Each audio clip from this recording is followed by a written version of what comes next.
So there's this weird and honestly kind of dangerous trend making the rounds online, suggesting that the carnivore diet should be low fat.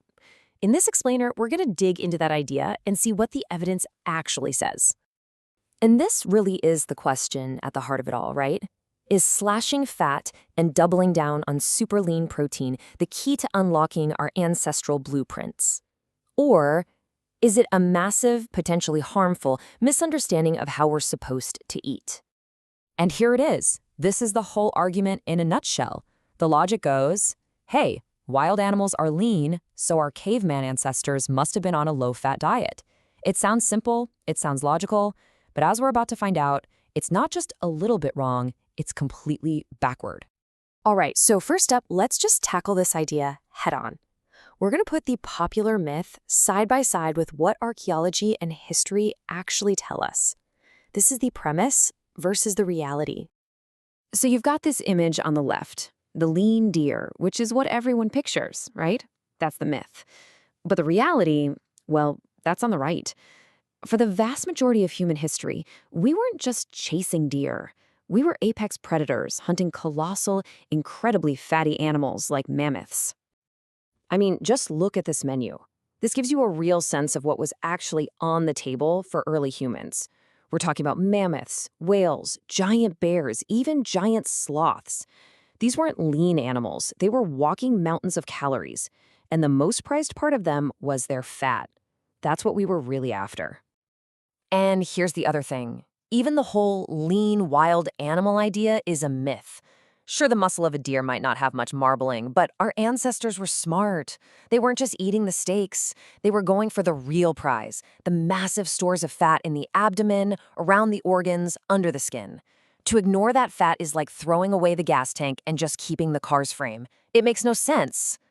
Okay, so we've got a better picture of what our ancestors were eating. But now let's get into the why.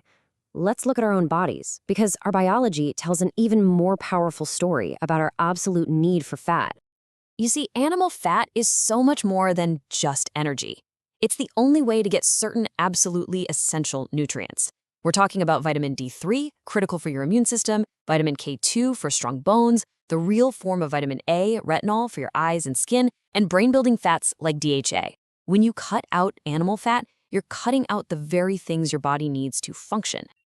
And get this, our bodies have this incredible, dedicated system just for dealing with fat.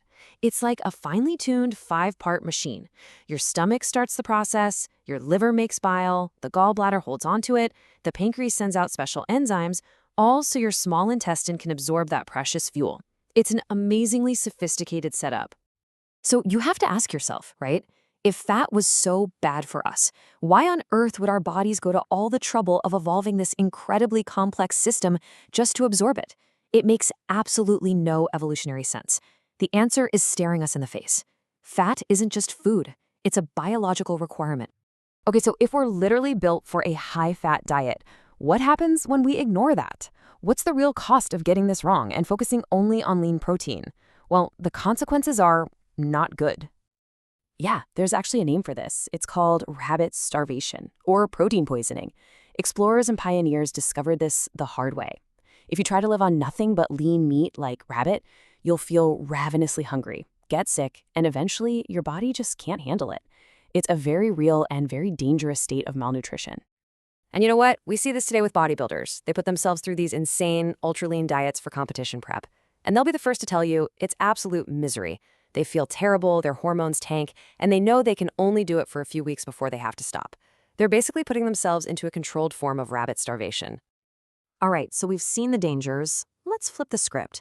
Let's look at the proof, the real-world evidence of people thriving on high-fat, animal-based diets, both in the past and right now. Just look at these two incredible examples. You've got the Plains Indians, who lived on bison. Their diet was about 80% calories from fat. And then the Inuit, living off fatty sea mammals. They pushed that up to 90%, sometimes even more. And guess what? They were famously healthy with none of the chronic diseases we see today. Let's zoom in on pemmican for a second, because this stuff is the perfect example. It's basically the original superfood. You take dried meat powder and mix it with a ton of rendered fat. The results? A food that's 80% fat by calories. This was the fuel that allowed entire civilizations to thrive in harsh conditions.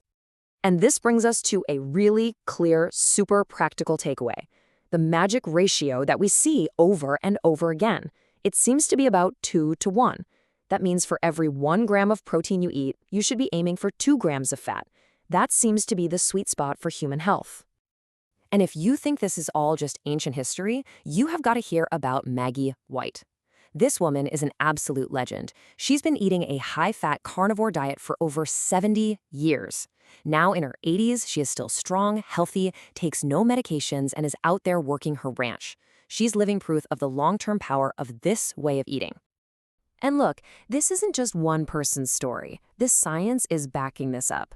We're seeing medical data from thousands of people showing that high-fat carnivore diets can dramatically improve metabolic health, balance hormones, lower inflammation, and fix nutrient deficiencies. The verdict is in. This works. Okay, so let's boil this all down. What are the big takeaways here? First, our ancestors didn't just eat fat. They prized it. They went after the biggest, fattiest animals they could find. Second, your body is a fat-burning machine, literally designed to run on it. Third, trying to live on lean protein is not only a bad idea, it's downright dangerous. And finally, that 2 to 1 ratio of fat to protein in grams, that's your target. So we'll leave you with this final thought. Everything we've looked at, from ancient history to our own modern biology, it all points in one direction. We are built to run on fat. So the real question isn't whether fat is good for us. The real question is, what kind of message are we sending our bodies when we deliberately take away its preferred essential fuel?